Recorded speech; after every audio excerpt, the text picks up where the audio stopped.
Hey, it's Dan, hope you're well. So in this video, I want to talk about how important I think it's going to be in 2026 to make sure you're hitting every type of platform and all the different methods that people are taking in information. And that includes information from you, of course.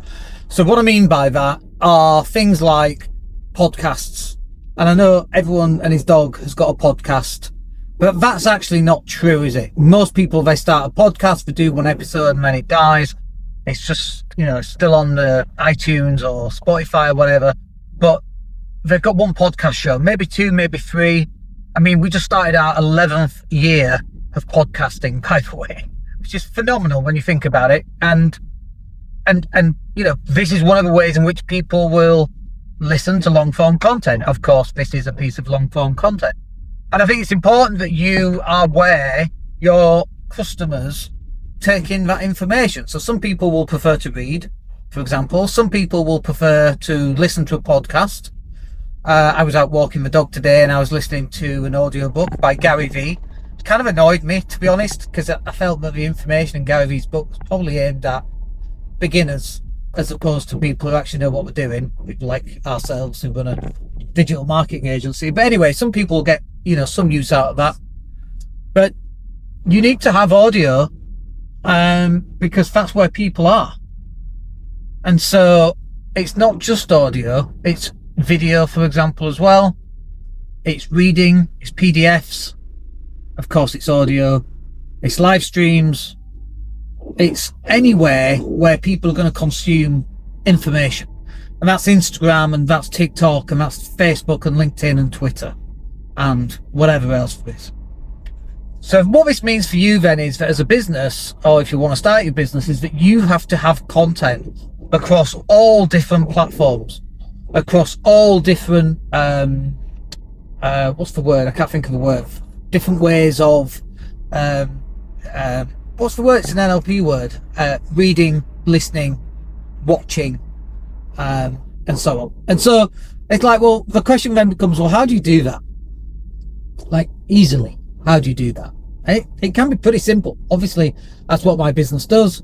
We take a person's piece of content, we chop it up into smaller short form videos, we pull out the MP3, we might reschedule the video if it's a pre-recorded podcast and schedule that out, create the MP3 for the podcast and Spotify and iTunes, and then schedule all the little short videos to promote the product or the podcast or whatever that happens to be.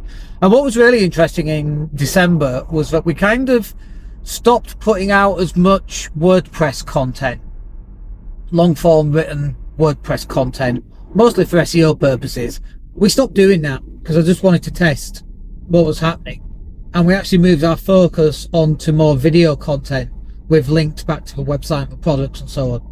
And what was interesting was that in December we had our highest number of people hitting the website, even though our website content had degraded. Now, by the way, in an ideal world, you want your website content and you want all your social media content and you want your podcasts and PDFs and all the other stuff as well. Absolutely. But, in a world of limited resources, which we are, even though we own a digital marketing agency, those resources really are there for our clients. I rarely use our resources within the agency for my own stuff because they're there for our clients and however much work our clients need, rather than me stealing all of that. So it tends not to happen. I tend to do it myself, which is nice as well, by the way, because it means I stay abreast of all the stuff that's working, all the stuff that's not working, what needs to change, and also the systems that we have in place for getting work actually, done from the client to the finished product effectively. But having said all that, the one thing that sticks with me time and time and time again, we do a lot of podcasts about this, is that 2026 is going to be about content. And there's no question it's going to be about content. And that content increasingly is going to be video more than anything.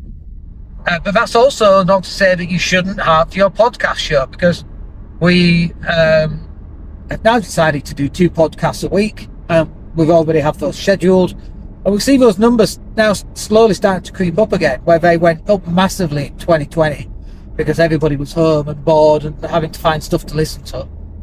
now what's happening is that people are still listening to long form audio. I took the dog out for a walk. That's where I was listening to Gary Vee on one of his Audible books. Long form piece of content. Not something I could watch on video. What am I going to do? Walk along the beach watching my phone while the dog's having a poo and I miss it? That's not doable. So it has to be long form audio content. So that's where it fits in. Where people cannot watch the long form video, that's why you must have long form audios. Again, just where it fits in. But again, this is the thing where it's not for you to dictate where or how people are going to consume any piece of information. That's up to the end user. I might be sat watching TV, and one episode finishes, the next episode's beginning, that bit in the middle, I might jump on Instagram, go check out some reels, and I might just, scroll through a couple of reels, 30 to 60 seconds each one. If you're not there, because you're not doing short videos, well, where are you?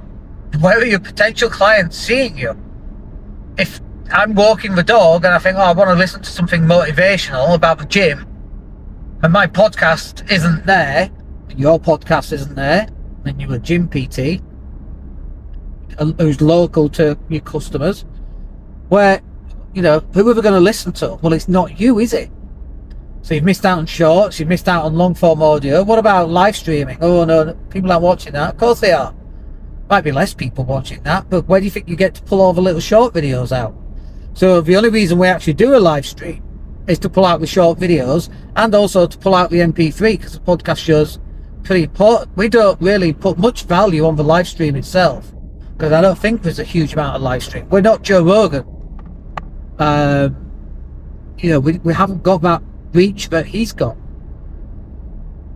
But what we do get now are, hundreds of views on our video shorts. I was just checking before it came out, actually.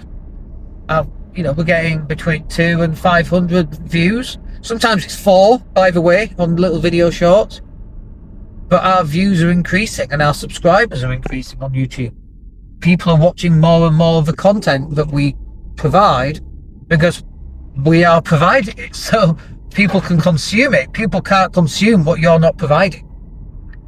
And so we then go back to, okay, what does that format look like? And the format is one live stream, ideally per day, but I know that's a big ask. Certainly once a week. And then out of that once a week live stream, you pull out all the little short videos, and off that once a week live stream, you pull out the MP3, and then you schedule all of it. And then you do it again and again and again and again. And that's where the success for your business is going to come from, is from people listening to your message, listening to your advice, getting motivated by what you're talking about, by you inviting guests, which is really cool, by the way, if you can invite guests onto your podcast show, because then you get borrowed attention. How cool is that? So you pull someone on who's got a couple of thousand subscribers.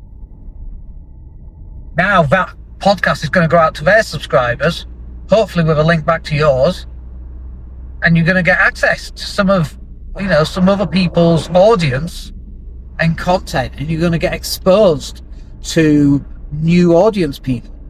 That's amazing. Now imagine if you did that every single day. Don't get me wrong, I understand doing it every day, but at least once a week. If you were interviewing somebody else once a week, how cool would that be in terms of your podcast show? That's 52 people, all with 1,000 or 2,000 audience, let's say. That's what, between 50 and 100,000 people you're now speaking to that you didn't speak to before? Like, that's where it comes from. Now you build on that over the years. And, of course, in 10 years, that's a lot of people. It's 1 million people who've heard of you now. As opposed to not. And, all right, it takes 10 years. But, if you'd have started 10 years ago, how cool would that have been? But you didn't start 10 years ago. You haven't started now. Which is why you need to do it now, because in 10 years' time, you'd be grateful that you did. And you might be going, oh my God, I don't want to be doing this for 10 years. Sure. But in 2 years, 3 years, 4 years, these audiences, they build up. And that's where you're going to be able to get some additional attention. All right, so I hope that's useful. We'll catch up with you in the next one. My name's Dan Latto. Have a great day. Take care.